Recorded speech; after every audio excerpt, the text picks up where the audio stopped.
I learned early that love had conditions. No one ever said it out loud. That would have been kinder.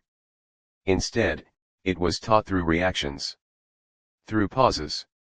Through the way rooms went quiet when I spoke too honestly.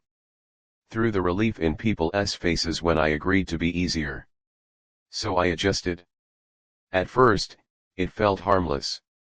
A softened opinion here. A swallowed truth there. I told myself this was maturity.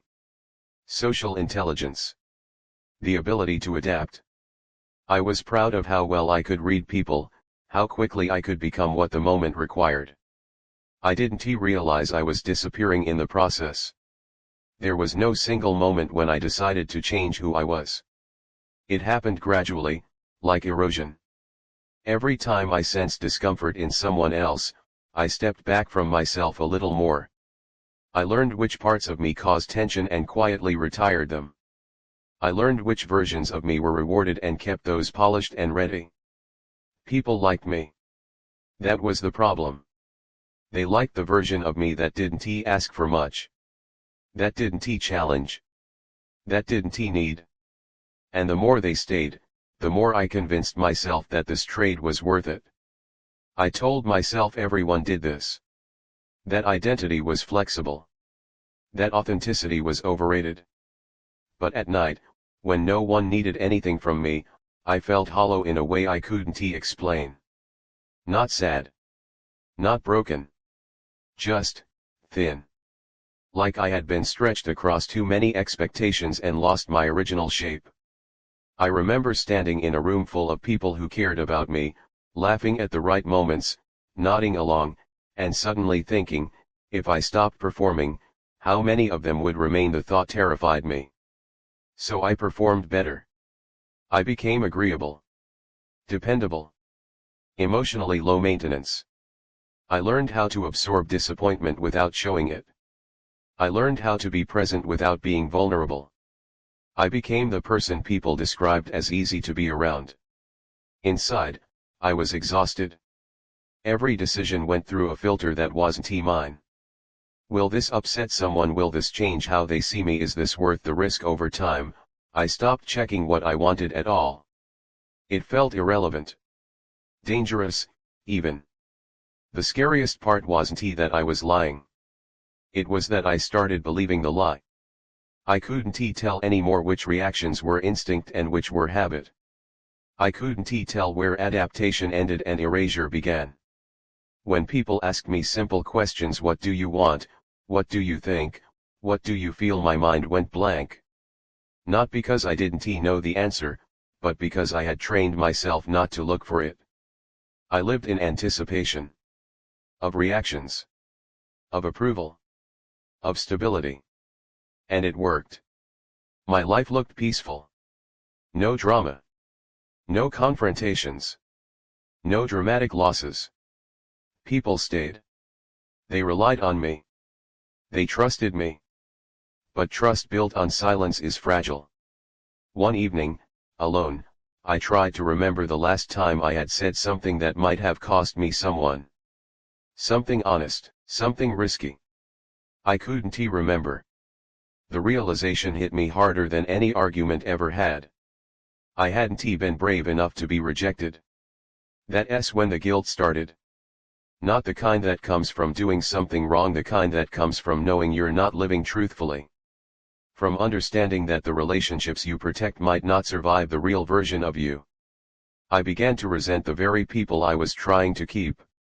Not because they demanded I change, but because I had changed preemptively. I had offered a version of myself that required constant maintenance. I was tired of guarding a personality I didn't recognize. There was a moment, small, ordinary, when someone thanked me for always being understanding. Always being calm. Always being reasonable. And instead of pride, I felt grief. Because they were thanking a stranger. That night, I asked myself a question I had avoided for years: if I stopped being who everyone needs me to be, would anyone stay? I didn't know the answer. And that uncertainty scared me more than loneliness ever could. Once the question was asked, it didn't leave me alone. If I stopped being who everyone needed me to be, would anyone stay? I carried it with me everywhere. It sat behind conversations, behind smiles, behind my automatic yes. It turned ordinary moments into quiet tests I never announced. Each interaction felt like a rehearsal for a version of myself I was afraid to reveal. I started noticing something unsettling: how quickly people relaxed around me. How safe they felt. How little space there was for me inside that safety. I had become a container for other people's comfort. Strong enough to hold it, invisible enough not to disturb it. And the more I noticed, the angrier I became. Not outwardly. I had trained that out of myself. The anger stayed inside, heavy and corrosive. It showed up as exhaustion, as irritation at small things, as a constant sense of being late to my own life. I wasn't angry at anyone in particular. I was angry at the role I had perfected. I tried to introduce small changes. Nothing dramatic. I disagreed gently. I admitted uncertainty. I allowed pauses instead of immediate reassurance. The reactions were subtle, but unmistakable. Confusion. Discomfort. A shift in tone. Some people leaned back, as if I had moved closer than expected. That's when I understood something I had refused to see: the version of me they loved depended on my silence. The moment I stopped managing the emotional climate, the balance wavered. I told myself this didn't mean they didn't care. It just meant they were used to me being easy. And yet, the realization hurt more than outright rejection ever would have. I began to feel trapped by my own reputation. Everyone knew me. Or thought they did. Changing now felt like a betrayal of a contract I had never consciously signed. I imagined the disappointment, the confusion, the quiet withdrawal. I imagined being labeled difficult, selfish, unstable, and worst of all, ungrateful. So I stayed quiet. But silence, when chosen repeatedly, becomes a form of violence. Not against others. Against yourself. I started having moments where my body reacted before my mind could intervene. A tightness in my throat when I agreed to things I didn't want. A sudden wave of nausea when I laughed at jokes that felt wrong. My nervous system was rebelling against the identity I was maintaining. I couldn't sleep. And when I did, I dreamed of being late. Late to meetings, late to trains, late to moments that vanished before I arrived. I would wake up with the same thought every time: I'm running out of time and I don't know for what. The breaking point didn't come from conflict. It came from kindness. Someone close to me told me how grateful they were for my stability. For how I never complicated things. For how they could always rely on me to be the same. They meant it as a compliment. I smiled. I thanked them. And something inside me collapsed. Because in that moment, I realized they weren't seeing me at all. They were seeing consistency. Predictability. A function. I had become an emotional utility, valuable, appreciated, and fundamentally replaceable. That night, alone, I let myself feel what I had been suppressing for years. Not just sadness. Rage. Grief. Fear. The grief of realizing that I had sacrificed my inner life for the illusion of belonging. The rage of knowing I had done it willingly. I asked myself the hardest question yet: if I reveal who I actually am I prepared to lose everyone who only loves the version I built for them? This wasn't about honesty anymore. It was about survival. I stood at a crossroads with no dramatic signage. On one side, familiarity, approval, quiet suffocation. On the other, uncertainty, loneliness, and the terrifying possibility of being truly seen. I didn't know which path would hurt more. I only knew this: continuing as I was meant living a life that required constant self-erasure. And no amount of companionship was worth that cost forever. The darkest thought came then, not loud, not desperate, just precise. Maybe the only way to be myself is to let this version of me disappear. Not to accuse. Not to explain. Just to step away from the role so completely that it could no longer be demanded. The idea felt both cruel and merciful. I wasn't planning an escape yet. I was still weighing the moral cost. The hurt I would cause. The silence that would follow. The stories people would tell in my absence. But for the first time, I allowed myself to imagine a life where I didn't have to earn my place by being smaller. And once you imagine that life clearly enough, staying becomes unbearable. I didn't announce my change. I didn't sit anyone down. I didn't deliver speeches or explain myself into exhaustion. I simply stopped being available in the ways that required me to disappear. I let pauses exist. I said no without cushioning it. I allowed my discomfort to be visible. The reaction was immediate.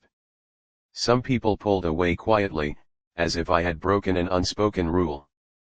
Others tried to correct me, gently at first, then with frustration. A few asked if something was wrong with me.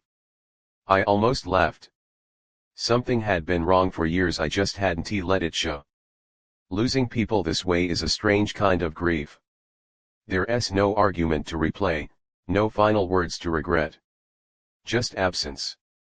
Just the knowledge that the connection depended on who you were willing to be, not who you actually were. For a while, I blamed myself.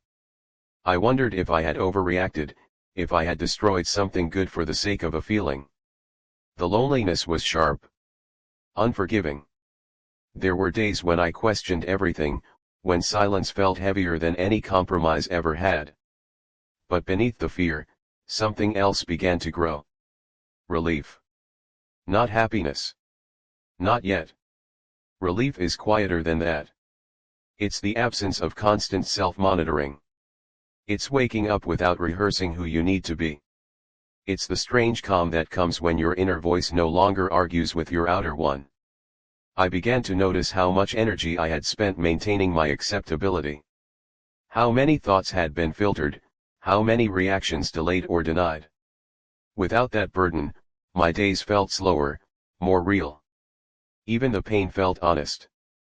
I started discovering opinions I hadn't allowed myself to hold. Desires I had dismissed as inconvenient. Boundaries I didn't know I was allowed to have. It was awkward. Unpolished. Sometimes I said the wrong thing. Sometimes I stayed quiet for the right reasons instead of the fearful ones. And some people fewer than before stayed. They didn't need me to be easy. They didn't flinch when I disagreed. They didn't retreat when I took up space. With them, I felt something unfamiliar and deeply grounding, alignment. The cost had been high. Higher than I ever admitted to myself. I had lost versions of relationships that would never return. I had accepted being misunderstood by people who once praised me. I had become the difficult chapter in stories I wasn't allowed to edit. But I was no longer fragmented. I realized then that belonging isn't about being welcomed everywhere. It's about not abandoning yourself to stay. An identity isn't something you protect, it's something you practice, daily, through small acts of honesty. Looking back, the most painful regret isn't the people I lost. It's how long I stayed silent. How many years I spent confusing approval with love. How often I chose comfort over truth. How deeply I believed that being wanted required me to be less. If you're listening to this and recognizing yourself the quiet one, the agreeable one, the one who holds everyone else together, hear this: you are not obligated to remain who you became to survive. You don't owe consistency to people who only know your compliance. You don't owe explanations for choosing yourself, and you don't have to disappear completely to finally arrive as yourself. Some people will leave when you stop shrinking. Let them. Because the ones who remain will meet you for the first time. And so will you. I didn't lose my identity when I stopped being who everyone needed. I found it. And this time, I'm staying.